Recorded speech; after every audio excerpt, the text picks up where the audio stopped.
I have climbed the highest mountains. I have run through the fields only to be with you, only to be with you. I have run, I have crawled, I have scaled these city walls, these city walls, only to be with you. But I still haven't found what I'm looking for.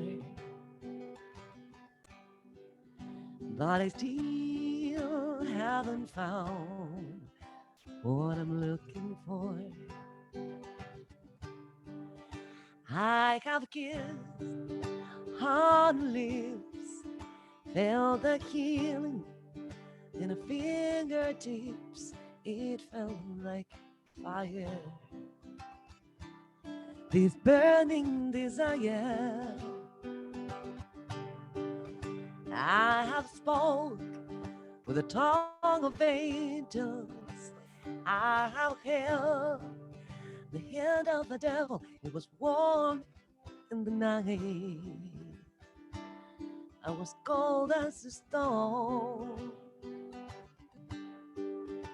but I still haven't found what I'm looking for. But I still haven't found what I'm looking for.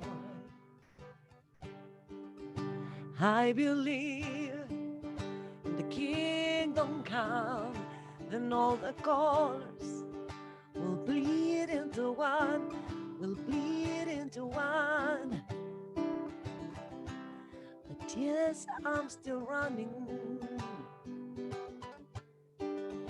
You broke the bonds, you lose the chains, you carried the cross of my shame and my shame.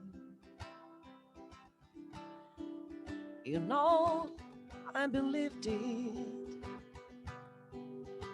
but I still haven't found what I'm looking for. But I still haven't found what I'm looking for.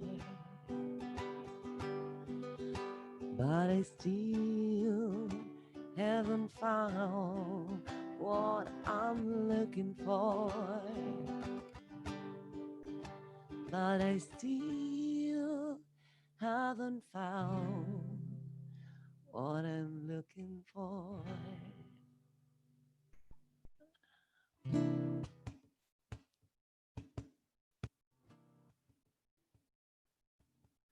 They try to make me go to rehab. I say, no, no, no. Yes, I've been blind, but when I come back, baby, no, no, no. I ain't got the time. And if my daddy thinks I'm fine, they try to make me go to rehab. I won't go, go, go. I'd rather be at home with rain. I ain't got no 70 days. Cause there's nothing you can teach me that I can learn from Mr. Holloway. Didn't get a lot in class, but I know it don't come in a shot glass. They try to make me go to rehab. I say, no, no, no. Yes, I've been blind, but when I come back, baby, no, no, no. I ain't got the time, and if my daughter thinks I'm fine, they try to make me go to rehab. I won't go, go, go. Then they say, why you think you're here? I said, I got no idea, but I'm gonna lose my baby. So I always keep the bottle near. They say you're just depressed. Kiss me, yeah, baby, and go rest. They try to make me go to rehab. I say, no, no, no. Yes, I've been blind, but well, I come back, baby. No, no, no.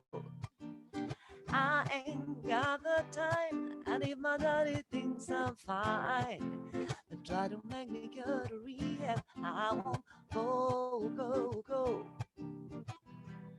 I ain't ever gonna drink again. I just need a friend. I'm not gonna spend 10 weeks.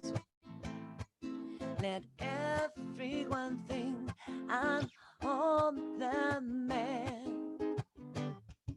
And it's not just my pride, it's just till these tears have dried. They try to make me go to rehab. I say, no, no, no. Yes, I've been blind, but when I come back, baby, no, no, no. I ain't got the time, and if my daddy thinks I'm fine, they try to make me go to rehab. I won't go, go, go. Obrigada, Jazz. Bom dia. Bom dia, Andréia, Ana, Vivian, todo mundo que está aqui, muitas pessoas queridas, estou vendo. Bom, sejam bem-vindos. Hoje é o terceiro dia da Semana ESHA. Gostaria de agradecer a presença de todos vocês, em especial as nossas facilitadoras Andréia Dutra, Vivian Broge e Ana Fontes, e também os nossos patrocinadores e apoiadores que fizeram e concretizaram comigo esse evento tão lindo e tão criado de uma forma tão especial. Da Melo Odontologia, o Estúdio Anacan, que inclusive todas as participantes vão ganhar um voucher para fazer aula online gratuita, Sodexo, o Espaço Oré e os nossos divulgadores, Draft, Capitalismo Consciente, Prosa Coaching, Grupo Anga, Instituto Integral Brasil, Brilliance Academy, Mulheres Despertas, Trampos.com, XI, Instituto Evoluir, VRS, Colabsou e a BPW. A Cláudia também está aqui. Obrigada. Bom, para quem não me conhece, meu nome é Luciana Sato, eu sou fundadora da Rede ESHA, uma rede que tem como propósito fortalecer a essência de cada um de nós por meio do acolhimento em rede. ESHA é uma deusa grega, filha do deus Cronos e da deusa Gaia, que cedeu o lugar do panteão, né, o lugar dela do panteão para o deus Dionísio, mas ela perdeu o lugar do panteão e ganhou os lares de todos os gregos. Então, ela é representada por uma lareira redonda, e para mim isso é bem bacana, porque, na verdade, significa que não tem hierarquia, todo mundo consegue olhar olhos nos olhos, e aquele lugar onde as pessoas se reúnem ao redor para se agruparem e conviverem. Hoje a gente tem um dia ligado aos caminhos das pessoas, então os caminhos das pessoas que vivem a sua verdade, e é por isso que eu estou muito feliz de ter aqui 3 executivas que eu super admiro, a Andréia, a Ana Fontes e a Vivian. Eu vou apresentar cada uma delas. E o tema de hoje é propósito. Então, o propósito é uma bússola que nos guia, tendo como base nossos valores e paixões, em direção de algo que vai além da nossa existência. E por isso que eu convidei as 3, que vão contar para a gente como elas enfrentam os desafios, dilemas do mundo corporativo, seus propósitos e as causas que elas atuam. A Andréia tem mais de 20 anos, a Andréia Dutra tem mais de 20 anos de experiência, atuação em diversas áreas e cargos em sua trajetória, com vasto conhecimento em vários segmentos de indústria, o que contribuiu para a consolidação da sua carreira. Hoje ela está como presidente da Sodexo On-Site Brasil e conduz o comitê executivo da região que respalda as equipes para impulsionar o crescimento sustentável da companhia. Ela também representa a presidência do Instituto Stop Hunger no Brasil, instituição independente sem fins lucrativos, como parte do ecossistema da Sodexo, de cujo cunho social na luta de combate à fome e à malnutrição. Além disso, a Andrea faz parte do conselho da Pronep, empresa líder no mercado de serviços de home care no Brasil, adquirida pelo Grupo Sodexo, com o objetivo da expansão dos negócios no mercado. A Ana Fontes é empreendedora social, fundadora da RME, Rede Mulher Empreendedora, e do Instituto RME. Ana é pesquisadora de gênero e especialista em empreendedorismo feminino, delegada líder do W20 no grupo de engajamento do G20. Eleita uma das mulheres mais poderosas do Brasil pela revista Forbes e uma das top voices no LinkedIn. Conselheira do Instituto Avon e professora do Programa de Empreendedorismo em Ação do INSPER. E a Vivian Broge é diretora de RH do Grupo Iguatemi, membro do Conselho Consultivo da Turma do Giló e da Especialisterne, além de professora da FIA USP. É uma profissional habilidosa em gestão de talentos, desenvolvimento, planejamento e gestão de marketing, coaching e consultora de RH. Além de toda a experiência profissional, possui grande bagagem acadêmica que vai da GV ao IESE, Business School da Universidade de Navarra. Então, bem-vindas! Muito feliz de ter vocês por aqui e compartilhando tantas experiências com todas essas mulheres aqui da nossa rede. Obrigada, Andréia, obrigada, Vivi, obrigada, Ana, bem-vindas. E para começar, aquecer um pouquinho, né? Eu apresentei vocês pelo currículo formal, mas eu queria conhecer um pouquinho, né? Eu conheço vocês, mas acho que as pessoas aqui nem todas. Então, quem é Andréia Dutra? Além do que é o currículo formal, quem é Ana Fontes e quem é Vivian Broge. Quem é Andréia Dutra? Bom dia, Lu. Primeiro, eu quero agradecer a você pelo convite de estar aqui e quero parabenizar você, né, pelo trabalho maravilhoso que você vem fazendo aí com a Rede Estia. E eu tenho um orgulho muito grande de ter acompanhado essa trajetória, né? Nós nos conhecemos na Sodexo, acho que as pessoas até já deduziram, né, pelo link que você apresentou ali antes de patrocínio, mas na verdade eu sou pessoalmente uma patrocinadora do teu trabalho, porque eu sei a diferença que faz para as pessoas, e é diferente de outros grupos que a gente vê, né, de outras conexões em rede que a gente vê sempre que tem um interesse muito grande profissional, né, e aqui consegue ter um equilíbrio entre o profissional e o pessoal, né, trazendo esse acolhimento que você falou, e temas relacionados à mulher como um todo, né? A mulher, né, em todos os seus ângulos. E me apresentando um pouco, então, vocês já perceberam nesse 1 minuto que eu falei que eu sou gaúcha, né? Eu nasci numa cidade do interior do Rio Grande do Sul, que é Bagé. Sou filha mulher única, né? E tenho mais 3 irmãos homens. O meu pai é militar, a minha mãe é dona de casa. Comecei a trabalhar com 14 anos e desde então nunca mais parei, né? Sou apaixonada por trabalho e estou, como você falou, hoje na Sodexo, estou hoje presidente, mas o que me moveu sempre foi o propósito do aprendizado. Então, isso é o que me move, é o que move sempre, né? Ter novos desafios para aprender coisas novas, coisas diferentes e conhecer pessoas, né? Sempre fui muito conectada com pessoas. Então, essa é a Andréia Dutra, aí, resumindo para vocês. Sou casada, na verdade, moro com meu namorado há 23 anos, né? A gente brinca que está vendo se vai dar certo. Tenho uma filha de 16 anos, né, adolescente, que hoje faz parte dos meus maiores desafios, né? Quem tem filho adolescente sabe do que eu estou falando. E é isso. É um prazer aí estar com vocês, com essas mulheres maravilhosas, né? A Ana, a Vivi, né? Nossa, muito bom dividir esse painel e fazer esse bate-papo com vocês. Obrigada, Andréia. Bom, a admiração é mútua, você sabe. Conheci você desde o comecinho da rede, você foi uma das pessoas que ajudou a semear e a cultivar. Obrigada. Ana, conta um pouquinho para a gente. Bom, primeiro, bom dia, muito obrigada pelo convite, Luciana, uma honra participar com a Andréia e com a Vivi aqui dessa conversa, que está rolando, inclusive, simultaneamente ao evento do W20, então, quando eu acabar aqui, eu tenho que sair correndo para outra sala. Mas, dando um resumo, né, se é possível a gente fazer resumo de uma vida, Eu sou nordestina, nasci no sertão de Alagoas, de uma família de 10 filhos, uma família muito pobre, que migrou para São Paulo em 1970. Eu brinco que meu pai e minha mãe gostavam de ter filhos, era uma atividade bem interessante. E eu morei a minha vida inteira em Diadema, que na época foi considerada uma das cidades mais violentas do Brasil. Então, tudo isso não para dizer que a minha situação, e não para romantizar uma história de desafios, mas para mostrar o quanto é complexo, né? Você viver num do sétimo país mais desigual do planeta.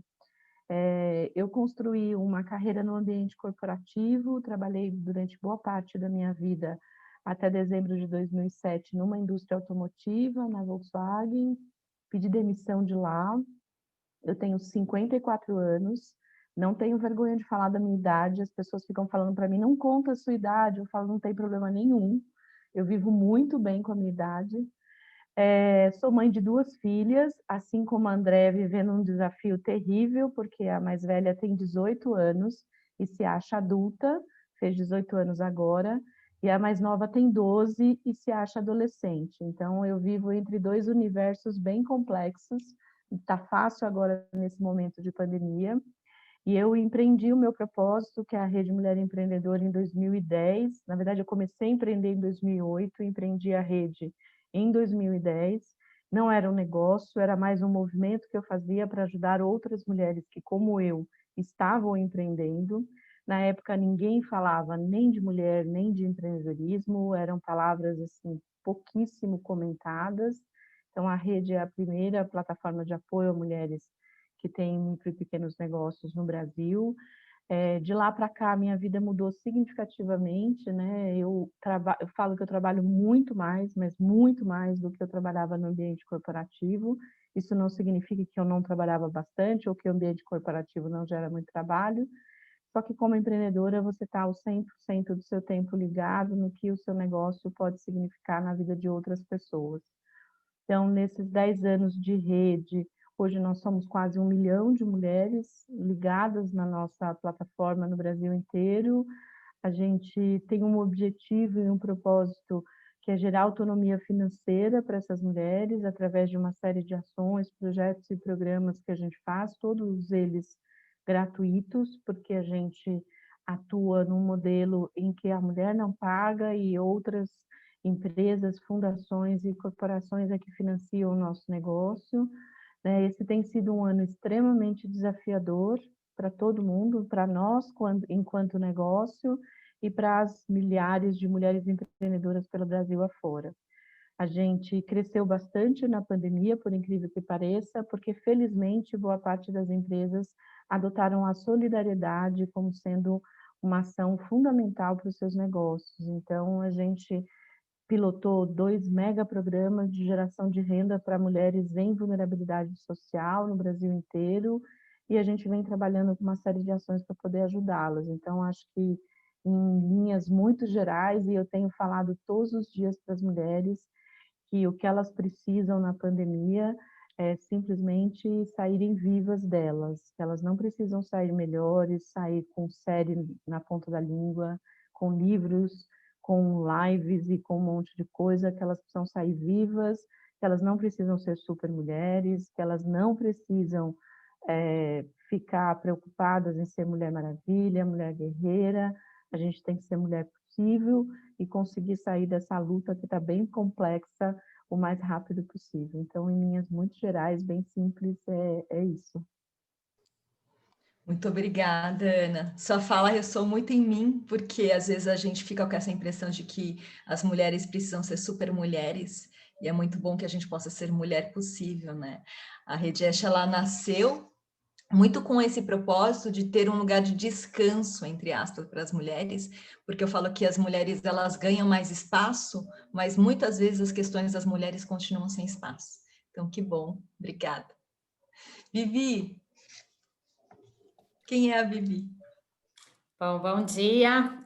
Primeiro, obrigada, Lu, pelo convite de estar aqui, né? Uma honra estar do lado da André e da Ana, mulheres tão admiráveis.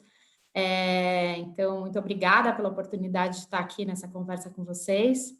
Eu acho que a Vivi é uma mulher inquieta, que sempre se interessou pelas causas sociais, pelos direitos humanos, né? E isso perpetuou um pouco as minhas escolhas de vida e de carreira.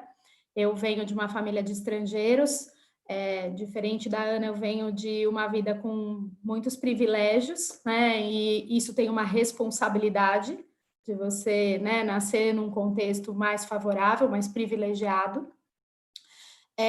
Eu sempre tive o estudo como centro, assim, eu sou uma pessoa muito interessada pela academia, mas a academia nunca se bastou para mim. Eu costumo dizer que, apesar de eu dar aula na FIA, né, há quase 15 anos e adorar isso, né, eu costumo dizer que eu gosto de ver a teoria, mas eu gosto de ver a teoria aplicada na prática, por isso eu nunca abri mão também de trabalhar. Eu comecei, na verdade, a minha carreira, eu sou comunicóloga de formação, eu comecei a minha carreira, na verdade, em telecom, depois eu tive uma passagem super interessante pelo Ibope, onde aprendi muito sobre comunicação em si. Aí, de lá, eu fui para a Natura, onde eu passei a maior parte da minha jornada até esse momento. Depois eu fui para a Danone, e da Danone para a ISS, e há quase 3 anos eu estou à frente do RH da Iguatemi.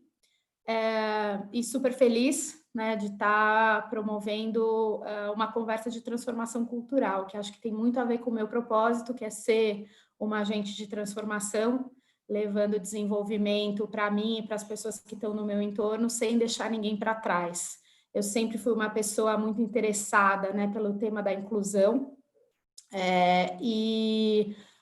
me vi, né, na minha primeira maternidade aí, com o desafio de acolher e desenvolver uma criança neurodiversa. Eu tenho um filho de 5 anos que tem uma síndrome rara.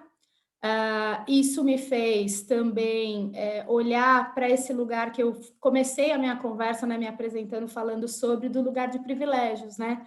A gente sabe que a maior parte das mulheres que têm filhos com deficiência tem as suas famílias desestruturadas, muitas vezes, né, os maridos as deixam e elas terminam sozinhas, precisando cuidar dessas crianças e sem nenhum suporte do ponto de vista financeiro.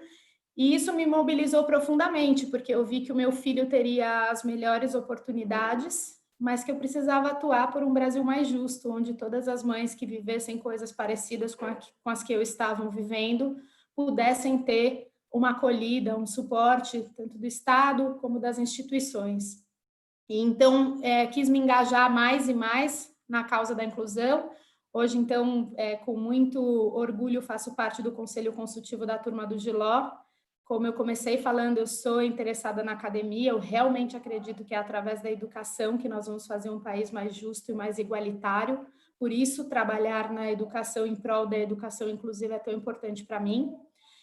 E também do lugar onde eu estou, né, de ser uma pessoa de recursos humanos, eu acho que eu tenho um papel também de ajudar os meus colegas a olharem para as pessoas a partir das suas capacidades, a partir dos seus talentos, e contratarem pessoas diversas a partir dos seus talentos e não das suas deficiências ou da cota, muito embora eu sou a favor de cotas, né, assim, compartilho aí com a Ana a participação no Mulheres do Brasil, e a Luísa Helena sempre fala, né, que as cotas elas são necessárias, né, para uma transformação, para que você consiga corrigir um erro histórico. Então, acho que as cotas são necessárias, mas acho que o que realmente é necessário é a gente fomentar a inclusão dentro de casa, para que a gente crie cada vez mais crianças que olhem para a diversidade como possibilidade, como oportunidade, como riqueza. Coisa que não teve tão presente, talvez, no passado, nas nossas próprias criações, né? Não era um tema que era tão discutido. Então, sou mãe do Arthur, e agora, recentemente, há 1 ano e meio, chegou a Nina. Sou casada com um artista plástico, Mauro Piva, e essa é um pouco de mim. Bom, Vivi, obrigada. Você falou várias coisas aqui, uma delas é que eu acredito muito nas executivas que estão nas empresas, porque acho que vocês têm o poder de hackear o sistema, né? Então, eu admiro muito, assim, quando você, Andréia, a Ana, na própria empresa, né, que já nasceu com causa, mas vocês duas, vocês têm iniciativas que, de alguma forma, plantam essa semente, cultivam essa transformação dentro das próprias empresas, né? O Rajesh Sisodia do Capitalismo Consciente, né? Ele fala que as empresas, elas podem curar. Então, ele tem um livro aí que chama Healing Organizations, né? Organizações que curam, porque realmente a gente pode ter um impacto muito grande quando trabalhado dentro das empresas. Vou fazer aqui uma primeira pergunta, mas a gente tem uma roda super grande de mulheres bem interessantes aqui, executivas e empreendedoras também, que eu vou deixar também que, se vocês tiverem mulheres, perguntas, vocês podem também fazer para a Vivian, para a Andréia e para a Ana, tá bom? Mas eu vou fazer a primeira para aquecer e vocês, entre vocês, também podem se complementar, por favor. Falei para a Andréia logo no comecinho que é uma roda de conversa mesmo, então, que a gente se sinta ao redor dessa lareira, trocando experiências como a gente fazia antigamente, né? Que vivíamos em tribos e podíamos olhar umas nos olhos das outras, tecendo esse feminino. Então, o propósito é algo relacionado ao ser, ao que acreditamos e às nossas atitudes. Então, como vocês ponderam as crenças e escolhas pessoais de vocês para enfrentar as angústias, temores e dilemas tratados no dia a dia como executivas?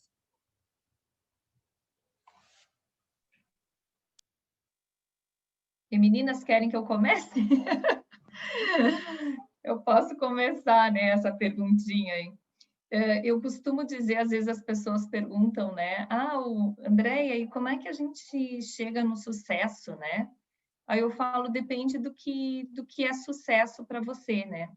Então, eu sempre falo que ao longo da caminhada a gente vai passar por angústias, por medos, por todos os tipos de sentimentos, mas eu acredito que o sucesso é você tomar suas decisões e buscar ser feliz com elas. E se você não está feliz com elas, mudar o rumo. Então, eu sempre penso muito assim, porque a gente não pode pensar que vai conseguir ter tudo, né? Então, a gente vai ter que abrir mão em algum momento de algumas coisas para ter outras.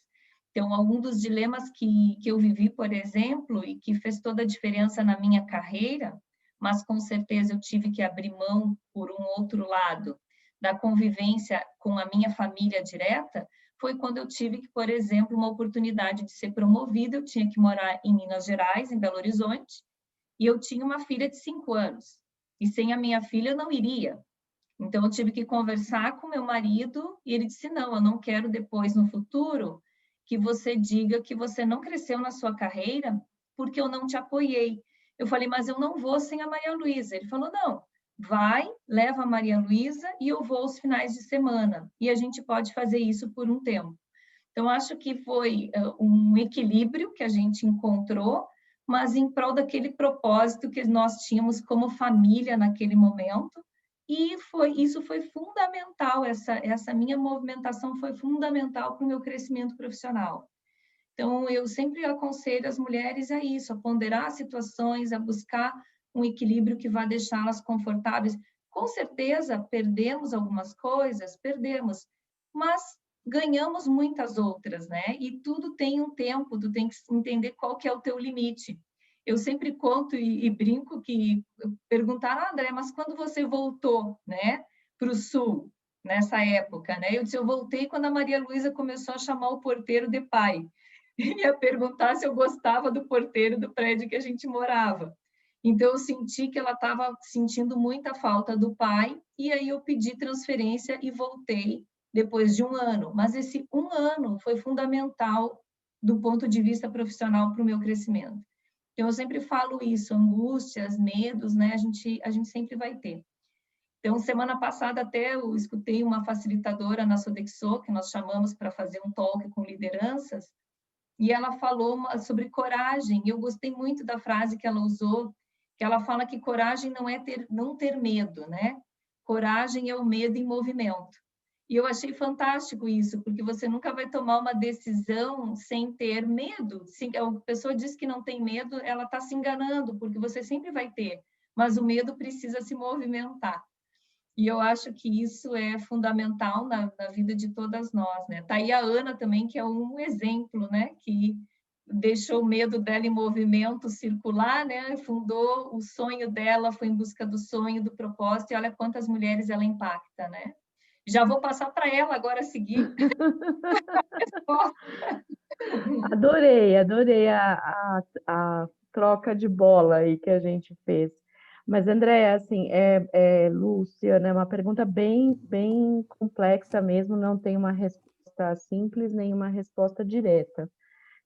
As coisas, assim, têm ciclos na nossa vida, né? Eu acho que o nosso desafio, pelo menos é o que eu encaro como o meu desafio, é entender, me entender como pessoa, né? Ter autoconhecimento, que eu acho que é fundamental para poder a gente enfrentar qualquer coisa, né? Seja na vida, seja nos negócios, na carreira. Eu acho que enquanto a gente não entende o que faz feliz, o que nos movimenta, o que faz sentido, qual é o nosso propósito, eu acho que as coisas ficam bem mais difíceis. Então, assim, eu sempre fico buscando qual é esse caminho.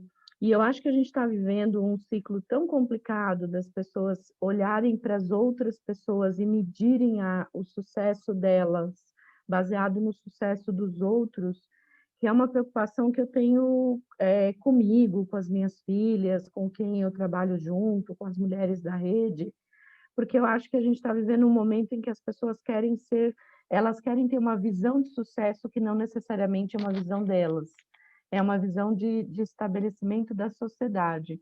Uma das perguntas que eu mais recebo, né, nas minhas redes sociais é como é que eu fiz para ser uma das mulheres mais poderosas da Forbes. E eu acho isso muito estranho, né? As pessoas perguntarem como é que elas fazem para ser superpoderosas, né? E aí eu respondo assim, mas o que que você está buscando, né? Qual é o seu caminho? Né? Não sou especialista, não sou psicóloga nem nada, mas lidando com tanta gente durante tantos anos, eu sempre faço essa provocação, né? Quando as mulheres me perguntam como é que elas fazem para ser da Forbes e também quando elas falam para mim que o sonho da vida delas é ser como eu. E eu também me assusto quando as pessoas falam isso. Eu falo, não, qual é o seu sonho? Qual é a sua vontade? Né? A gente tem hoje uma situação de todo mundo querer ser feliz, que nem no Instagram, né? E o Instagram não é a medida de felicidade, até porque as pessoas postam lá tudo com filtro, tudo com uma vida que na realidade não existe. Então, para mim, essa busca constante por o que faz sentido para mim não é nem o que me faz feliz, mas o que faz sentido, porque nem sempre a gente vai ser feliz, tem coisa que dá certo, tem coisa que não dá certo, e está tudo bem.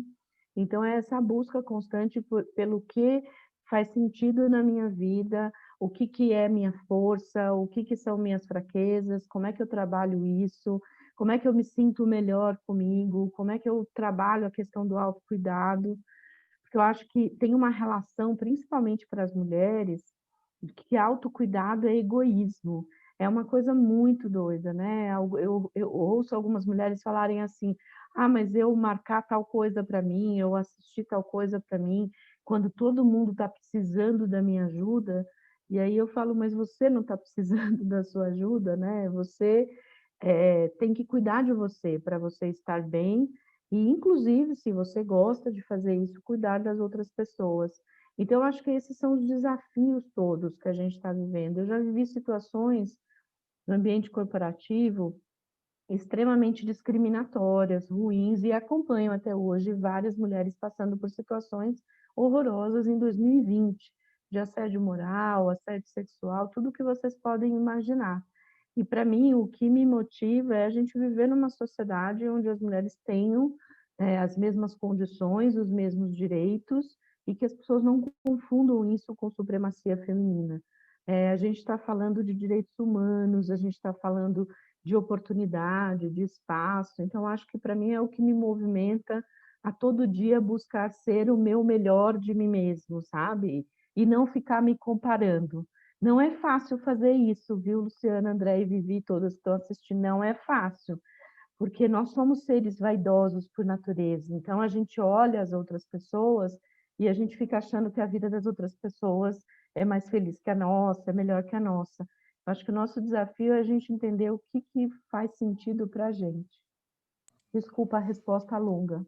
Muito obrigada. Eu só queria fazer um complemento antes de passar para a Vivi, porque o que você falou fez muito sentido para mim, né? Então, que não é a busca da nossa própria felicidade, mas é o que vai além, e na verdade isso está muito relacionado ao Ikigai, né? E o Ikigai, ele fala assim, na verdade, é buscar o sentido. Então, quando você fala assim, isso faz sentido, isso tem significado para mim, e daí não é só na busca de felicidade, e as pessoas pensam que é uma coisa muito hedonista, mas não é isso, né? É pensar no todo e o que faz sentido, né? E geralmente isso está dentro de um contexto, então super legal, Ana, obrigada. E a questão de autocuidado também, né? A gente só pode ser inteira para o outro se a gente estiver inteira para a gente. Então, é super clichê falar, mas eu vou falar que coloque a máscara em você para depois você colocar no outro, né? E eu sempre falo isso para os meus filhos, olha, a mamãe precisa de um tempo para mim, tipo, eu preciso de um tempo sozinha. Então, às vezes eu falo assim, olha, a mamãe vai andar. Ah, mamãe, eu quero... Não, a mamãe vai andar sozinha. Tipo, eu preciso de um tempo para mim, depois eu volto e tenho tempo para vocês, né? Então, a gente também, como mãe, como empreendedora, como esposa, enfim, porque as mulheres geralmente se acumulam muito mais nos papéis do que dos homens. Eu tenho um marido, eu sei que meu marido, tipo, ele quer andar de moto, ele vai, né? E a gente fica, poxa, mas com quem vão ficar as crianças e tudo? Mas a gente estabelecer esses limites, essas fronteiras para a gente também. Acho super importante na sua fala de autocuidado. Obrigada. Vivi, quem é a Vivi? Bom, acho que, né, super legal, né, ouvir as falas de vocês todas e a Ana me trouxe aqui um insight, né, que eu acho que muito das minhas escolhas tem a ver com sempre me perguntar se aquele passo estava em linha com o meu propósito, né, que é essa história de você realmente encontrar o significado. E aí, para isso, também reconhecer quando você tem escolha e quando você não tem escolha, né? E aí, o que eu quero dizer com isso, né? Então, vou dar um exemplo. Houve um momento na minha carreira que um grande varejista de moda, uma multinacional de moda, me ofereceu uma posição que era super atrativa. Mas na última conversa, assim, às vésperas de receber a oferta, o presidente da empresa me disse que eu era candidata e que só que a única coisa que eu precisaria fazer eu tinha comentado no processo seletivo que eu queria engravidar, seria o que viria a ser meu primeiro filho, e o presidente falou, olha, só a única coisa que a gente pede para você esperar 1 ano e meio para você entregar aqui esse roadmap do que a gente tem para fazer para engravidar.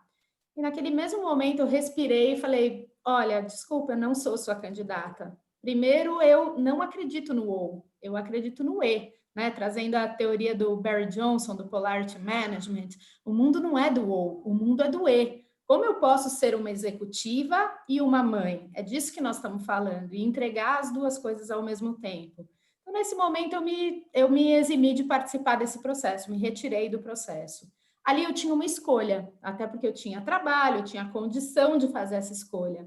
Mas já tiveram outros momentos da minha vida, né? E aí, até na linha da pergunta que a Ana falou assim: a pergunta que mais me fazem, a pergunta que mais me fazem é assim: como é que você dá conta de ser mãe de uma criança que tem uma deficiência e uma alta executiva de uma empresa? Gente, quando eu me vi, né, tendo que acolher uma criança que tinha uma deficiência, que nem eu sabia muito bem como prover os cuidados para ela, nem os médicos, porque é uma síndrome muito rara, então eu batia na porta dos médicos e os próprios médicos diziam, não sei, vamos ter que pesquisar, conversar com outras pessoas. Ali não tinha escolha, gente, né? As pessoas falam assim, você foi muito forte. Recuso a acreditar nisso. Na verdade, eu não tinha escolha, era o que se apresentou para mim. Era o meu filho e eu precisava cuidar, nutrir, proteger aquela criança, né? Não tinha escolha. Então, a gente olhar para isso e saber em que lugares a gente está em posição de fazer escolhas e em que lugares a gente está em posição de ativar a nossa força interior em prol de fazer alguma coisa que a vida te apresentou, algum desafio que a vida te apresentou. Eu costumo dizer que a maternidade, né, é o melhor programa de desenvolvimento que alguém pode passar, né? Assim, eu respeito quem não faz essa escolha, mas para mim, em especial, foi extremamente transformador. Me fez a olhar para a vida de um outro lado, né? Essa mesma experiência me fez olhar e falar assim: bom, se eu estou aqui com os melhores médicos e eles não sabem como cuidar de uma criança com uma síndrome, como é para uma mãe que tem que levar o seu filho no SUS? E aí eu descobri que não existia nenhum protocolo de atendimento no SUS. E, de novo, vem uma responsabilidade das escolhas. Eu posso ser passivo diante desse cenário e falar, bom, aqui o meu contexto está todo organizado, eu tenho condições, o meu filho vai ser bem cuidado, ou eu posso olhar e falar, não, eu posso realmente ser algo mais, eu posso ser um agente de transformação, inclusive para ser rede para as mulheres que estão passando por isso.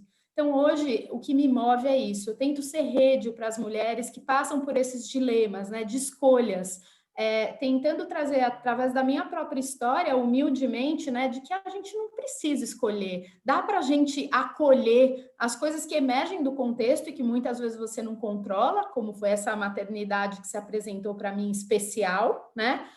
Mas tem outros momentos que você pode fazer escolhas em prol de manter sua integridade. Muito legal, Vi, obrigada. E acho que, bom, para mim também, né? Sou mãe de 2 crianças e eu acho que a maternidade é a coisa mais transformadora que pode acontecer na vida da gente. A gente fala que realmente a gente não tem controle das coisas e eu como mulher, eu sempre tento ser mais coerente e consistente com as minhas escolhas e com as coisas que eu falo, porque eu não posso falar uma coisa para o meu filho e fazer outra, sabe? Eu tenho que buscar ser o exemplo mesmo. Né? As crianças, elas seguem o exemplo. A gente tem pergunta aqui da Beatriz, e eu não sei se ela quer falar ou quer que eu leia. Beatriz, você quer perguntar aqui para as nossas convidadas, para as nossas painelistas? Se você puder abrir a sua câmera. Legal, Beatriz. Bom dia, bem-vinda. Luciana, eu ia até falar que você pode fazer as perguntas por mim. Bom dia. Eu queria agradecer primeiro por todo esse conteúdo que vocês estão disponibilizando. E as minhas perguntas, eu coloquei 2 perguntas. Que é qual é o caminho que vocês entendem para empregar o que nós temos como sentido e propósito quando a gente não está atuando exatamente numa empresa que seja o nosso sentido e nosso propósito, ou num lugar, numa posição que exatamente seja ligada com o nosso sentido e nosso propósito. E a outra pergunta que eu trouxe é como equilibrar essa questão, como vocês fazem para equilibrar essa questão da família, da carreira e do desenvolvimento pessoal. Eu tenho assistido muitas lives de desenvolvimento pessoal, porque é uma coisa que eu estou buscando, que eu tenho esse interesse, eu acho que é o meu momento. Mas, às vezes, eu sinto que o meu marido, eu nem filhos tenho, e eu sinto que o meu marido, às vezes, fica um pouco deslocado com isso. Então, assim, como vocês se colocam nesse ponto de autocuidado, de se priorizar? E como vocês fazem para equilibrar isso? Obrigada. Posso começar, Luciana? Beatriz, eu adorei a sua pergunta. É um dilema, fica tranquila que não é um dilema só seu, é um dilema de, acho que 100% das mulheres, a questão do equilíbrio entre a vida profissional, a família, tudo. Eu adotei para mim, e falo isso para muitas mulheres, mas eu acho que cada uma tem que decidir qual é o seu caminho, que assim, eu não preciso dar conta de tudo, eu acho que essa é a primeira coisa que a gente tem que trabalhar, né? A sociedade estabelece que nós mulheres temos que dar conta de tudo, que a gente tem que ser a cuidadora, tem que ser a boa mãe, tem que ser a boa empresária, a boa executiva, a boa empreendedora, e coloca a gente num lugar assim de que a gente tem que fazer tudo. E eu acho esse um lugar muito perigoso, porque é um lugar que a gente não consegue, nenhum ser humano em sã consciência consegue fazer tantas coisas ao mesmo tempo. E isso só gera cansaço físico, emocional, afeta a saúde mental, afeta a nossa autoconfiança, afeta a nossa qualidade de vida como pessoas. Então, eu acho que esse é o primeiro ponto. A gente não precisa ser o que o que as pessoas querem que a gente seja, né? Eu acho que é o primeiro ponto. O segundo ponto é uma coisa muito importante, eu levei muito tempo para ter consciência disso, é que a gente tem dificuldade para delegar a tarefa, né? Nós, mulheres, sempre queremos fazer tudo no nosso jeito e às vezes a gente acaba se sobrecarregando por isso. Então, aprender a delegar a tarefa, eu acho que é muito importante, porque as pessoas não vão fazer do nosso jeito, vão fazer de um jeito diferente, e tá tudo bem, né? Eu acho que a gente tem que aprender a lidar com esse tá tudo bem que as pessoas façam de outro jeito, sabe? Eu acho que esse é um segundo ponto. O terceiro ponto, que é o que eu já falei, é a questão do autocuidado não ser egoísmo. A gente tem que encarar isso como sendo necessário. E eu estou falando isso para vocês, e eu vou, com a maior clareza do mundo, dizer para vocês que não necessariamente eu faça isso todos os dias. É um exercício diário, né? É alguma coisa que eu tenho que diariamente me policiar para poder me colocar como prioridade também de cuidado das coisas. Então, acho que isso é importante. E a gente saber que mesmo eu que trabalho com isso há tanto tempo, que tenho tanta experiência, eu tenho que todos os dias fazer esse exercício, sabe? De olhar e saber que eu também posso cuidar de mim. E eu acho que no final das coisas, no final das contas, né, é entender um pouco o que mais uma vez, o que faz sentido para você, sabe? O que te... é ver um monte de série, de cursos, isso te faz feliz, isso é algo que você gosta, isso te traz prazer, é alguma coisa que te movimenta, tá tudo bem. Só tem que entender qual é o equilíbrio entre a distribuição dessas coisas. E equilíbrio não significa dar a mesma quantidade de horas para as coisas, porque às vezes as pessoas confundem isso. Se eu estou 8 horas no trabalho, eu tenho que dedicar 8 horas para a família. Equilíbrio é diferente, né? É muito mais relacionado a um sentimento do que efetivamente a uma distribuição matemática de horas. Muitas vezes você pode, num dia, dedicar 30 minutos para você e isso, nossa, resolveu a sua questão de autocuidado, e num outro dia 30 minutos não são suficientes, você está numa outra dinâmica e você precisa de mais tempo. Espero não ter falado muito, mas para mim é essa composição de coisas, Beatriz. Eu acho que complementando a Ana também, né? Várias coisas que a Ana falou fazem muito sentido e eu busco praticar também na minha vida, né? Uma coisa que eu procuro muito é, até usando a comunicação não violenta, que eu sou uma estudiosa disso, gosto muito, aplico lá no Iguatemi, né? É falar a partir das minhas necessidades e a partir das minhas necessidades fazer pedidos, né? O que eu quero dizer com isso, né? Fazer bons combinados com os meus diferentes stakeholders aí, né? Então, assim, fazer bons combinados sobre, para a harmonia da família, o que eu posso oferecer e qual é meu pedido para o meu marido na divisão das tarefas, né? Eu tenho a sorte de ter um marido incrível, que é super apoiador, mas tem um combinado feito entre nós, né? E tem momentos que é ele que vem com uma necessidade dele, e que eu tenho que aprender também a ceder em alguns momentos para que o autocuidado de todos possa ser respeitado. Isso vale para o trabalho também, fazer bons combinados, né? Então, eu posso dar um exemplo de quando eu fui para Iguatemi, um dos combinados que eu fiz foi, olha, eu tenho uma rotina de acompanhamento médico do meu filho que é maior do que as crianças típicas, né? Ele não vai só a cada 6 meses no pediatra, ele tem outros cuidados que precisam ser tomados. Eu faço questão de estar. Isso é um problema? Porque se for, talvez eu não seja a sua pessoa, né? Assim, então fazer bons combinados, eu acho que isso traz também uma integridade, né? Traz você saber até onde você pode ir. E honrando com o que a Ana falou, eu acho que um trabalho que eu fiz até muito de autoconhecimento, e com o nascimento do Arthur isso foi muito importante para mim, é de ver o perfeito do imperfeito, né?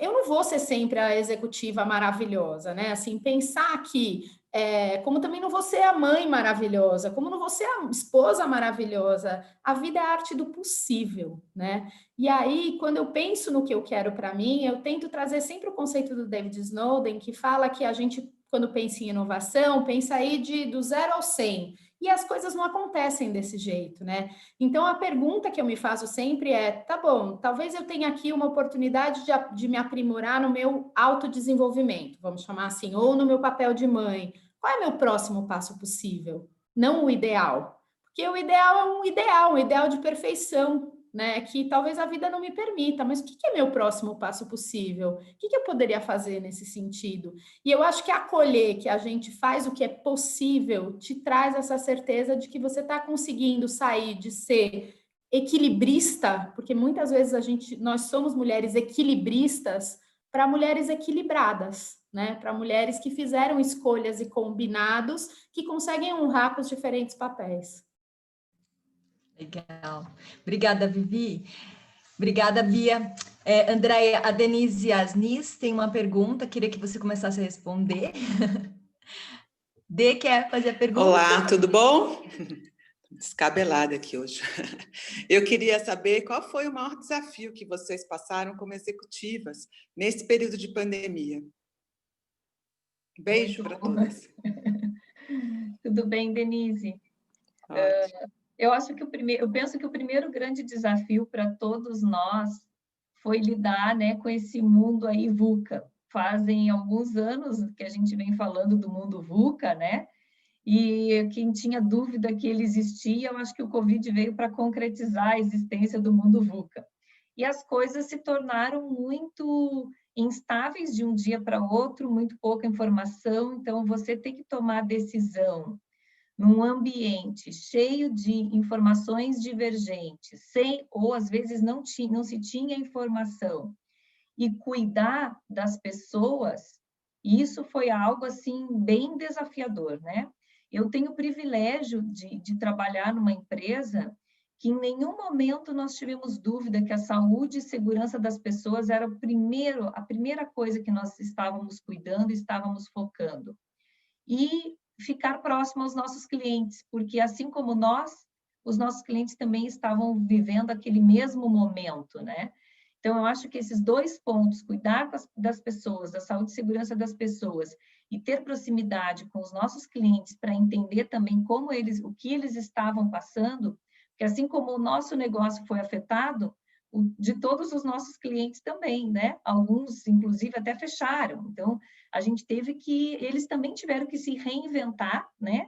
E a Sodexo estava lá também ajudando e contribuindo. Isso do ponto de vista de executiva, né, responsável pelo Comitê de Resposta à Crise do Covid aqui no Brasil, no qual eu fiquei com essa responsabilidade. Do ponto de vista de pessoal, né, profissional pessoal de executiva, para mim uma grande dificuldade foi a questão do trabalho remoto, porque eu sou uma pessoa muito do abraço, do toque, eu gosto de olhar olho no olho quando eu converso com as pessoas. Para mim, esse sentir é muito importante. Muitas vezes, só de entrar no escritório e olhar para alguém, eu já percebia que aquela pessoa já não estava tão bem, então eu já ia lá, já atuava, já chamava, já conversava, sem a pessoa precisar me contar. E hoje isso não acontece mais, né? Porque hoje nós estamos remotos, então eu não consigo ver quando as pessoas elas estão bem ou quando elas estão precisando de algum apoio, de algum suporte. Por mais que a gente tente se manter conectado, é diferente. Então, no início, eu precisei também me adaptar a essa nova forma de gestão, de fazer a gestão remota das pessoas e tentar buscar sempre, eu acredito assim, que o fundamental durante todo esse período tem sido a comunicação. Então, buscar sempre comunicar de uma forma mais transparente e clara, mesmo quando for para comunicar que você não sabe. Então, acho que é importante, pessoal, está acontecendo isso e nós não soubemos, né, como vai ser amanhã. Hoje nós definimos isso. Então, acho que isso é bem importante, foi bem importante, a comunicação está sendo muito importante nesse processo todo. Não só com a liderança, mas com todos os nossos colaboradores, né? A Sodexo tem 44 mil pessoas e muitas ainda trabalhando, a maior parte trabalhando na linha de frente, e atendendo, inclusive, em hospitais, né, onde está em contato direto com as pessoas, com a pandemia, tudo. Então, foi essencial a gente dar esse suporte e manter essa proximidade e dar voz para as pessoas, né? Eu penso que esses foram os principais desafios aí. Obrigada, Andréia. Vivi e Ana, querem falar? Acho que bem rapidamente, assim, as mulheres foram as mais afetadas pela pandemia, né? Seja no aspecto do emprego, elas foram as mais demitidas durante a pandemia, seja no aspecto do negócio, do empreendedorismo.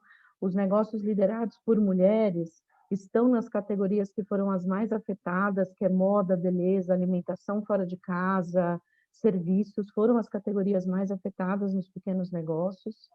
Então, assim, e fora, associado a tudo isso, tem a questão dos filhos dentro de casa, a questão do cuidado doméstico, que infelizmente ainda para a maioria das mulheres é de responsabilidade das mulheres.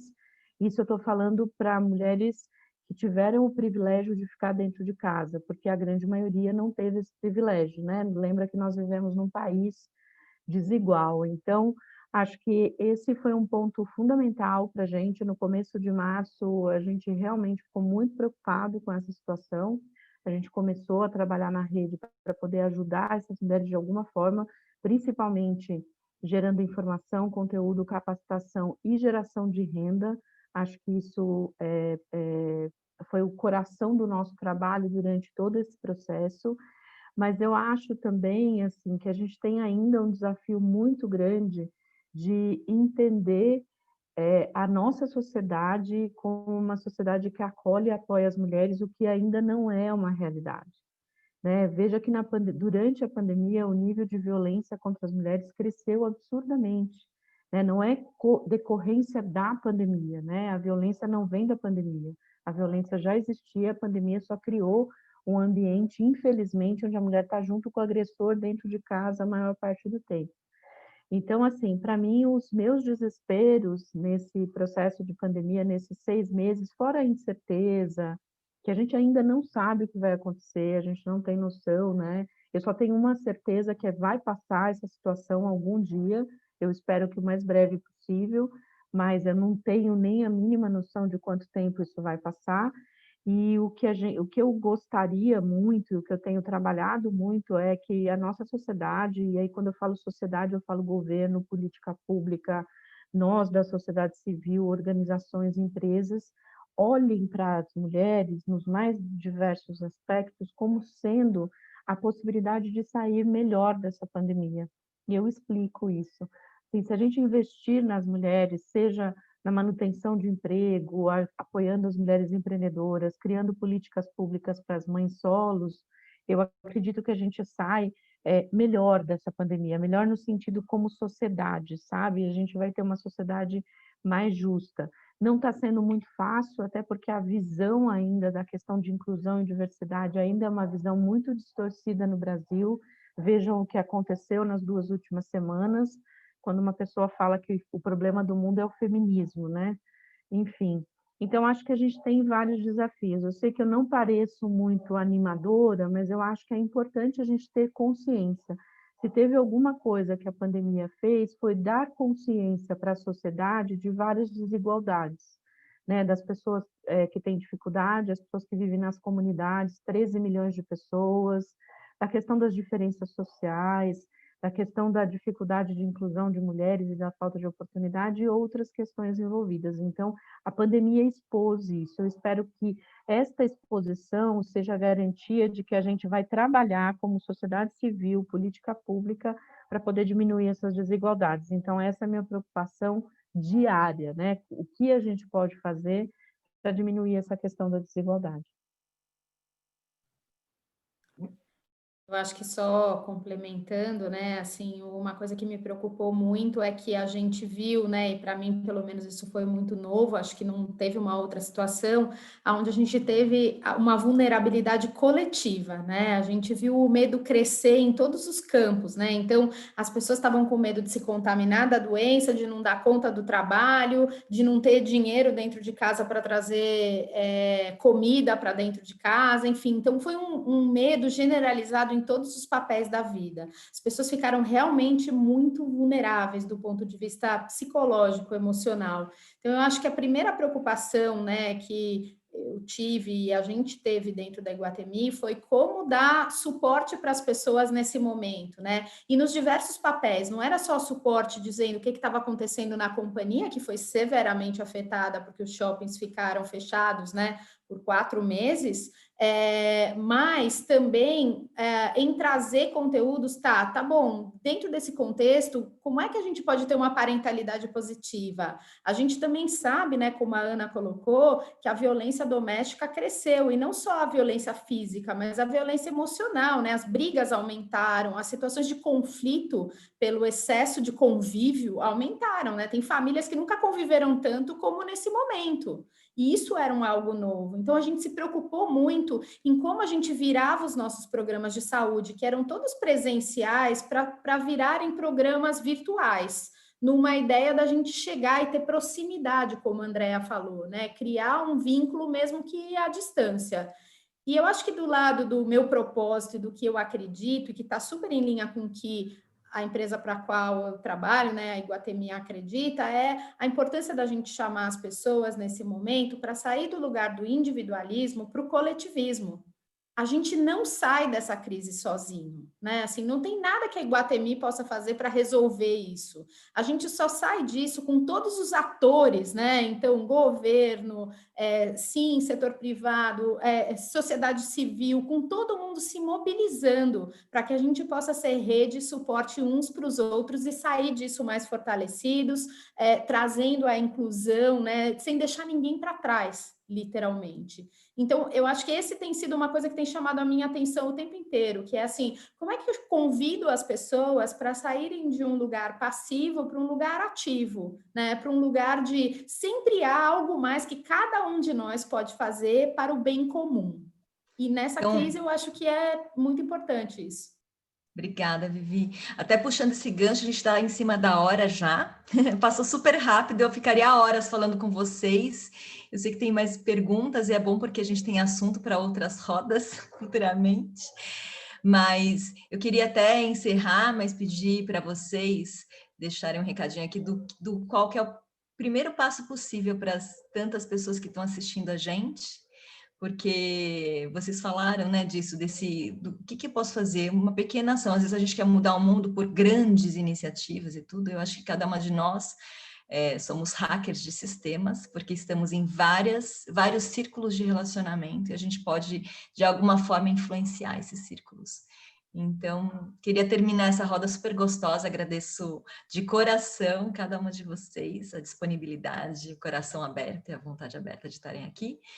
E encerrar dessa forma, perguntando qual que é o primeiro passo possível para a gente mudar e fazer isso que a gente acredita tanto.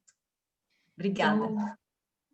Obrigada, Lu, né? Como você disse, a gente poderia aqui dividir muitas coisas bacanas, né, que nós estamos fazendo aí nas nossas empresas, mas eu quero fechar dizendo, para mim, o primeiro passo é o autoconhecimento.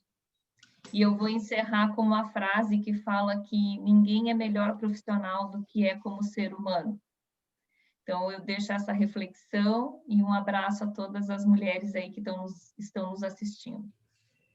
E agradeço a Ana e a Vivi, né, pela parceria aí também de estar dividindo esse painel. Foi um prazer ter estado aí com vocês. Obrigada, Andréia. Luciana, Andréia e Vivi, muito obrigada, e todas as mulheres que estão aqui participando. Foi uma honra estar com vocês. Eu queria encerrar dizendo que, assim, diversidade não é só uma questão de justiça social. Se fosse só por justiça social, já seria fundamental para a gente fazer a mudança, mas ela é também uma questão de mudança de economia e uma questão de inovação, quando a gente fala para as organizações. E não é mais tendência, é o que a gente tem que fazer, é o certo e o necessário a fazer. E quero também encerrar fazendo um convite. O nosso evento anual vai ser dia 5 e 6 de novembro, é o Fórum da Rede, a gente espera 30 mil pessoas. Fica aqui o convite, é aberto, gratuito, online, a gente está se reinventando como todo mundo. E mais uma vez, Luciana, obrigada pelo convite. Foi uma delícia ficar com vocês agora de manhã. Obrigada, Ana, obrigada por inspiração. Obrigada. Eu também agradeço, gente, a oportunidade de participar com mulheres que admiro tanto, como a Lu, a Andréia e a Ana, e todas essas mulheres que estiveram aqui conosco nesse bate-papo bacana. E acho que eu encerro a minha fala na linha do que o professor de Harvard fala, né, o Tal Ben-Shahar. Ele fala que a felicidade a gente encontra nas pequenas coisas. Então, qual é essa pequena coisa que vocês precisam fazer para trazer mais felicidade para a sua vida? E a hora que essa necessidade estiver satisfeita, qual é o passo possível que você pode dar para levar mais felicidade para o seu entorno? Acho que se a gente fizer essa pequena pergunta, já dá para mobilizar ações grandiosas, né, dentro das possibilidades de cada um. Muito obrigada pela oportunidade de estar aqui com vocês. Obrigada, Ana, Vivi, Andréia. Obrigada a todas vocês, tem pessoas muito queridas, pessoas que vieram aqui das nossas várias redes. Obrigada por estarem aqui. Faço convite da Ana, ela colocou aqui no chat, tá, o endereço do Fórum da Rede Mulher Empreendedora. Mais tarde, 9h30, a gente tem uma outra roda de conversa também com a Clarissa Medeiros e 3 amigas de infância, Cibele, Carol e Corina, que abriram uma pequena confeitaria durante a pandemia aí, após perderem o emprego. Então, vocês estão super convidadas também, tá bom? Obrigada, pessoal. Bom dia, boa semana.